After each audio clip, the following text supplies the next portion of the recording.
नमस्कार भक्तों, सुनिए श्री दुर्गा सप्तशती कृष्णा टिप्स से। संपूर्ण श्री दुर्गा सप्तशती प्रथम अध्याय। मेधा ऋषि का राजा सुरथ और समाधि को भगवती की महिमा बताते हुए मधु कैटभ वध का प्रसंग सुनाना। विनियोग। ओम प्रथम चरित्र के ब्रह्मा ऋषि, महाकाली देवता, गायत्री छंद, नंदा शक्ति, रक्तदंतिका बीज, अग्नि तत्व और ऋग्वेद स्वरूप है। श्री महाकाली देवता की प्रसन्नता के लिए प्रथम चरित्र के जप में विनियोग किया जाता है। ध्यान। भगवान विष्णु के सो जाने पर मधु और कैटभ को मारने के लिए कमल जन्मा ब्रह्मा जी ने जिनका स्तवन किया था, उन महाकाली देवी का मैं सेवन करता हूँ। वे अपने 10 हाथों में खड्ग, चक्र, गदा, बाण, धनुष, परे, शूल, भुशुंडी, मस्तक और शंख धारण करती हैं। उनके 3 नेत्र हैं। वे समस्त अंगों में दिव्य आभूषणों से विभूषित हैं। उनके शरीर की कांति नीलमणि के समान है तथा वे 10 मुख और 10 पैरों से युक्त है। ओम चंडी देवी को नमस्कार है। मार्कंडेय जी बोले, सूर्य के पुत्र सावर्णी, जो 8वें मनु कहे जाते हैं, उनकी उत्पत्ति की कथा विस्तार पूर्वक कहता हूँ, सुनो। सूर्य कुमार महाभाग सावर्णी भगवती महामाया के अनुग्रह से जिस प्रकार मनवंतर के स्वामी हुए, वही प्रसंग सुनाता हूँ। पूर्वकाल की बात है। स्वारोचिष मनवंतर में सुरथ नाम के एक राजा थे, जो चैत्र वंश में उत्पन्न हुए थे। उनका समस्त भूमंडल पर अधिकार था। वे प्रजा का अपने औरस पुत्रों की भांति धर्म पूर्वक पालन करते थे, तो भी उस समय कोला विध्वंसी नाम के क्षत्रिय उनके शत्रु हो गए। राजा सुरथ की दंड नीति बड़ी प्रबल थी। उनका शत्रुओं के साथ संग्राम हुआ। यद्यपि कोला विध्वंसी संख्या में कम थे, तो भी राजा सुरथ युद्ध में उनसे परास्त हो गए। तब वे युद्ध भूमि से अपने नगर को लौट आए और केवल अपने देश के राजा होकर रहने लगे। समूची पृथ्वी से अब उनका अधिकार जाता रहा, किंतु वहां भी उन प्रबल शत्रुओं ने उस समय महाभाग राजा सुरथ पर आक्रमण कर दिया। राजा का बल क्षीण हो चला था, इसलिए उनके दुष्ट, बलवान एवं दुरात्मा मंत्रियों ने वहां उनकी राजधानी में भी राजकीय सेना और खजाने को हथिया लिया।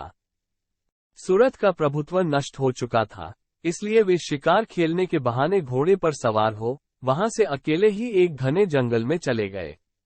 वहां उन्होंने विप्र वर मेधा मुनि का आश्रम देखा, जहां कितने ही हिंसक जीव अपनी स्वाभाविक हिंसा वृत्ति छोड़कर परम शांत भाव से रहते थे। मुनि के बहुत से शिष्य उस वन की शोभा बढ़ा रहे थे। वहां जाने पर मुनि ने उनका सत्कार किया और वे उन मुनि श्रेष्ठ के आश्रम पर इधर उधर विचरते हुए कुछ काल तक रहे। फिर ममता से आकृष्ट चित होकर वहां इस प्रकार चिंता करने लगे, पूर्व काल में मेरे पूर्वजों ने जिसका पालन किया था, वही नगर आज मुझसे रहित है। पता नहीं मेरे दुराचारी भृत्य गण उसकी धर्म पूर्वक रक्षा करते हैं या नहीं। जो सदा मद की वर्षा करने वाला और शूरवीर था, वो मेरा प्रधान हाथी अब शत्रुओं के अधीन होकर न जाने किन भोगों को भोगता होगा। जो लोग मेरी कृपा, धन और भोजन पाने से सदा मेरे पीछे पीछे चलते थे, वे निश्चय ही अब दूसरे राजाओं का अनुसरण करते होंगे। उन अपव्ययी लोगों के द्वारा सदा खर्च होते रहने के कारण अत्यंत कष्ट से जमा किया हुआ मेरा वह खजाना खाली हो जाएगा। ये तथा और भी कई बातें राजा सुरथ निरंतर सोचते रहते थे। एक दिन उन्होंने वहां विप्र वर मेधा के आश्रम के निकट एक वैश्य को देखा और उससे पूछा, भाई तुम कौन हो? यहाँ तुम्हारे आने का क्या कारण है? तुम क्यों शोकग्रस्त और अनमने से दिखाई देते हो? राजा सुरथ का ये प्रेम पूर्वक कहा हुआ वचन सुनकर वैश्य ने विनीत भाव से उन्हें प्रणाम करके कहा। वैश्य बोला, राजन, मैं धनियों के कुल में उत्पन्न एक व्यापारी हूँ। मेरा नाम समाधि है। मेरे दुष्ट स्त्री पुत्रों ने धन के लोभ से मुझे घर से बाहर निकाल दिया है। मैं इस समय धन, स्त्री और पुत्रों से वंचित हूँ। मेरे विश्वसनीय बंधुओं ने मेरा ही धन लेकर मुझे दूर कर दिया है, इसलिए दुखी होकर मैं वन में चला आया हूँ। यहाँ रहकर मैं इस बात को नहीं जानता कि मेरे पुत्र, स्त्री और स्वजन कुशल हैं या नहीं। इस समय घर में वे कुशल से हैं अथवा उन्हें कोई कष्ट है। वे मेरे पुत्र कैसे हैं? क्या वे सदाचारी हैं या दुराचारी हो गए हैं? राजा ने पूछा, जिन लोभी स्त्री पुत्रों ने धन के कारण तुम्हें घर से निकाल दिया, उनके प्रति तुम्हारे चित्त में इतना स्नेह बंधन क्यों है? वैश्य बोला, आप मेरे विषय में जैसी बात कहते हैं वो सब ठीक है, किंतु क्या करूं, मेरा मन निष्ठुरता धारण नहीं करता। जिन्होंने धन के लोभ में पड़कर पिता के प्रति स्नेह, पति के प्रति प्रेम तथा आत्मीय जन के प्रति अनुराग को तिलांजलि दे मुझे घर से निकाल दिया है, उन्हीं के प्रति मेरे हृदय में इतना स्नेह है। महामते, गुणहीन बंधुओं के प्रति भी जो मेरा चित्त इस प्रकार प्रेम मग्न हो रहा है, यह क्या है? इस बात को मैं जानकर भी नहीं जान पाता। उनके लिए मैं लंबी सांसें ले रहा हूं और मेरा हृदय अत्यंत दुखी है। उन लोगों में प्रेम का सर्वथा अभाव है, तो भी उनके प्रति जो मेरा मन निष्ठुर नहीं हो पाता, इसके लिए क्या करूं? मार्कंडेय जी कहते हैं, ब्राह्मण, तदनंतर राजाओं में श्रेष्ठ सुरथ और वह समाधि नामक वैश्य दोनों साथ साथ मेधा मुनि की सेवा में उपस्थित हुए और उनके साथ यथा योग्य न्यायानुकूल विनयपूर्ण बर्ताव करके बैठे। तत्पश्चात वैश्य और राजा ने कुछ वार्तालाप आरंभ किया। राजा ने कहा, भगवान, मैं आपसे एक बात पूछना चाहता हूँ, उसे बताइए। मेरा चित्त अपने अधीन न होने के कारण वह बात मेरे मन को बहुत दुख देती है। जो राज्य मेरे हाथ से चला गया है, उसमें और उसके संपूर्ण अंगों में मेरी ममता बनी हुई है। मुनि श्रेष्ठ, ये जानते हुए भी कि वह अब मेरा नहीं है, अज्ञानी की भांति मुझे उसके लिए दुख होता है। यह क्या है? इधर यह वैश्य भी घर से अपमानित होकर आया है। इसके पुत्र, स्त्री और भृत्यों ने इसे छोड़ दिया है। स्वजनों ने भी इसका परित्याग कर दिया है, तो भी यह उनके प्रति अत्यंत हार्दिक स्नेह रखता है। इस प्रकार ये तथा मैं दोनों ही बहुत दुखी हैं। जिसमें प्रत्यक्ष दोष देखा गया है, उस विषय के लिए भी हमारे मन में ममता जनित आकर्षण पैदा हो रहा है। महाभाग, हम दोनों समझदार हैं, तो भी हम में जो मोह पैदा हुआ है, यह क्या है? विवेक शून्य पुरुष की भांति मुझ में और इसमें भी यह मूर्ता प्रत्यक्ष दिखाई देती है। ऋषि बोले, महाभाग, विषय मार्ग का ज्ञान सब जीवों को है।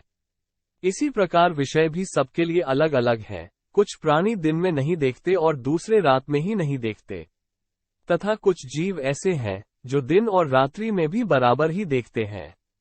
ये ठीक है कि मनुष्य समझदार होते हैं, किंतु केवल वे ही ऐसे नहीं होते।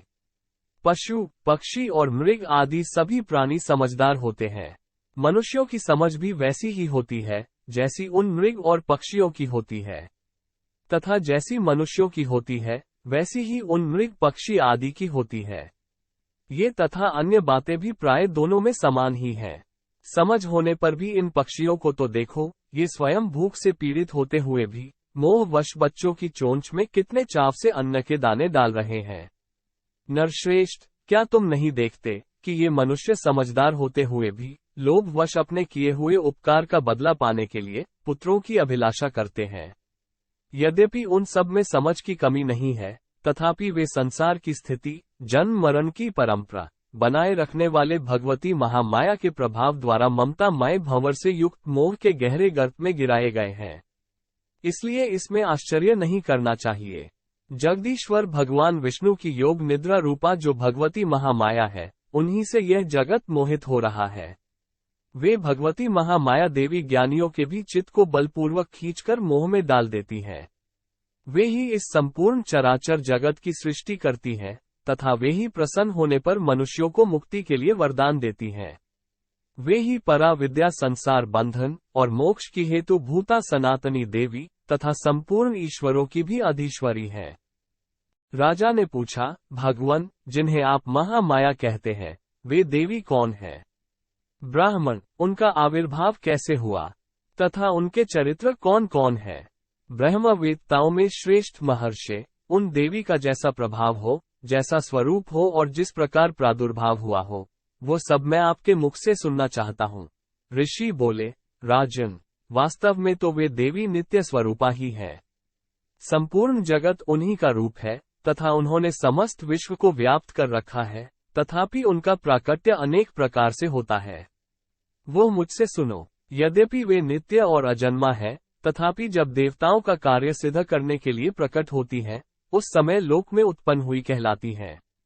कल्प के अंत में जब संपूर्ण जगत एकार्णव में निमग्न हो रहा था और सबके प्रभु भगवान विष्णु शेष नाग की शैया बिछाकर योग निद्रा का आश्रय ले सो रहे थे, उस समय उनके कानों के मैल से दो भयंकर असुर उत्पन्न हुए, जो मधु और कैटभ के नाम से विख्यात थे। वे दोनों ब्रह्माजी का वध करने को तैयार हो गए। भगवान विष्णु के नाभि कमल में विराजमान प्रजापति ब्रह्माजी ने जब उन दोनों भयानक असुरों को अपने पास आया और भगवान को सोया हुआ देखा, तब एकाग्रचित होकर उन्होंने भगवान विष्णु को जगाने के लिए उनके नेत्रों में निवास करने वाली योग निद्रा का स्तवन आरंभ किया, जो इस विश्व की अधीश्वरी, जगत को धारण करने वाली, संसार का पालन और संहार करने वाली तथा तेज स्वरूप भगवान विष्णु की अनुपम शक्ति है। उन्हीं भगवती निद्रा देवी की भगवान ब्रह्मा स्तुति करने लगे। ब्रह्मा जी ने कहा, देवी, तुम ही स्वाहा, तुम ही स्वधा और तुम ही वष्टकार हो। स्वर भी तुम्हारे ही स्वरूप है। तुम ही जीवन दायिनी सुधा हो। नित्य अक्षर प्रणव में अकार, उकार, मकार, इन तीन मात्राओं के रूप में तुम ही स्थित हो, तथा इन तीन मात्राओं के अतिरिक्त जो बिंदु रूपा नित्य अर्ध मात्रा है, जिसका विशेष रूप से उच्चारण नहीं किया जा सकता, वह भी तुम ही हो। देवी, तुम ही संध्या, सावित्री तथा परम जननी हो। देवी, तुम ही इस विश्व ब्रह्मांड को धारण करती हो। तुमसे ही इस जगत की सृष्टि होती है। तुम ही से इसका पालन होता है और सदा तुम ही कल्प के अंत में सबको अपना ग्रास बना लेती हो। जगन्मयी देवी, इस जगत की उत्पत्ति के समय तुम सृष्टि रूपा हो, पालन काल में स्थिति रूपा हो तथा कल्पांत के समय संहार रूप धारण करने वाली हो। तुम ही महाविद्या, महामाया, महामेधा, महास्मृति, महामोह रूपा, महादेवी और महासुरी हो। तुम ही तीनों गुणों को उत्पन्न करने वाली सबकी प्रकृति हो। भयंकर काल रात्रि, महारात्रि और मोह रात्रि भी तुम ही हो। तुम ही श्री, तुम ही ईश्वरी, तुम ही ह्री और तुम ही बोध स्वरूपा बुद्धि हो। लज्जा, पुष्टि, तुष्टि, शांति और क्षमा भी तुम ही हो। तुम खड्ग धारिणी, शूल धारिणी, घोर रूपा तथा गदा, चक्र, शंख और धनुष धारण करने वाली हो। बाण, भुशुंडी और परिग, ये भी तुम्हारे अस्त्र हैं। तुम सौम्य और सौम्यतर हो। इतना ही नहीं, जितने भी सौम्य एवं सुंदर पदार्थ हैं, उन सबकी अपेक्षा तुम अत्यधिक सुंदरी हो। पर और अपर, सबसे परे रहने वाली परमेश्वरी तुम ही हो। सर्व स्वरूपे देवी, कहीं भी सतस्ट्रूप जो कुछ वस्तुएं हैं और उन सब की जो शक्ति है, वह तुम ही हो। ऐसी अवस्था में तुम्हारी स्तुति क्या हो सकती है? जो इस जगत की सृष्टि, पालन और संहार करते हैं, उन भगवान को भी जब तुमने निद्रा के अधीन कर दिया है, तब तुम्हारी स्तुति करने में यहाँ कौन समर्थ हो सकता है? मुझको, भगवान शंकर को तथा भगवान विष्णु को भी तुमने ही शरीर धारण कराया है, अतः तुम्हारी स्तुति करने की शक्ति किसमें है? देवी, तुम तो अपने इन उदार प्रभावों से ही प्रशंसित हो। ये जो दोनों दुर्धर्ष असुर मधु और कैटभ हैं, इनको मोह में डाल दो और जगदीश्वर भगवान विष्णु को शीघ्र ही जगा दो। साथ ही इनके भीतर इन दोनों महान असुरों को मार डालने की बुद्धि उत्पन्न कर दो। ऋषि कहते हैं, राजन, जब ब्रह्मा जी ने वहां मधु और कैटभ को मारने के उद्देश्य से भगवान विष्णु को जगाने के लिए तमोगुण की अधिष्ठात्री देवी योग निद्रा की इस प्रकार स्तुति की, तब वे भगवान के नेत्र, मुख, नासिका, बाहु, हृदय और वक्ष स्थल से निकलकर अव्यक्त जन्मा ब्रह्माजी की दृष्टि के समक्ष खड़ी हो गईं। योग निद्रा से मुक्त होने पर जगत के स्वामी भगवान जनार्दन उस एकार्णव के जल में शेष नाग की शैया से जाग उठे। फिर उन्होंने उन दोनों असुरों को देखा। वे दुरात्मा मधु और कैटभ अत्यंत बलवान तथा पराक्रमी थे और क्रोध से लाल आंखें किए ब्रह्माजी को खा जाने के लिए उद्योग कर रहे थे। तब भगवान श्रीहरि ने उठकर उन दोनों के साथ 5000 वर्षों तक केवल बाहु युद्ध किया। वे दोनों भी अत्यंत बल के कारण उन्मत्त हो रहे थे। इधर महामाया ने भी उन्हें मोह में डाल रखा था, इसलिए वे भगवान विष्णु से कहने लगे, हम तुम्हारी वीरता से संतुष्ट हैं, तुम हम लोगों से कोई वर मांगो। श्री भगवान बोले, यदि तुम दोनों मुझ पर प्रसन्न हो, तो अब मेरे हाथ से मारे जाओ। बस इतना सा ही मैंने वर मांगा है, यहाँ दूसरे किसी वर से क्या लेना है। ऋषि कहते हैं, इस प्रकार धोखे में आ जाने पर जब उन्होंने संपूर्ण जगत में जल ही जल देखा, तब कमल नयन भगवान से कहा, जहाँ पृथ्वी जल में डूबी हुई न हो, जहाँ सूखा स्थान हो, वहीं हमारा वध करो। ऋषि कहते हैं, तब तथास्तु कहकर शंख, चक्र और गदा धारण करने वाले भगवान ने उन दोनों के मस्तक अपनी जांघ पर रखकर चक्र से काट डाले। इस प्रकार ये देवी महामाया ब्रह्मा जी की स्तुति करने पर स्वयं प्रकट हुई थीं। अब पुनः तुमसे उनके प्रभाव का वर्णन करता हूँ, सुनो। इस प्रकार श्री मार्कंडेय पुराण में सावर्णिक मनवंतर की कथा के अंतर्गत देवी महात्म्य में मधु कैटभ वध नामक पहला अध्याय पूरा हुआ। इति श्री दुर्गा सप्तशती प्रथम अध्याय संपूर्ण।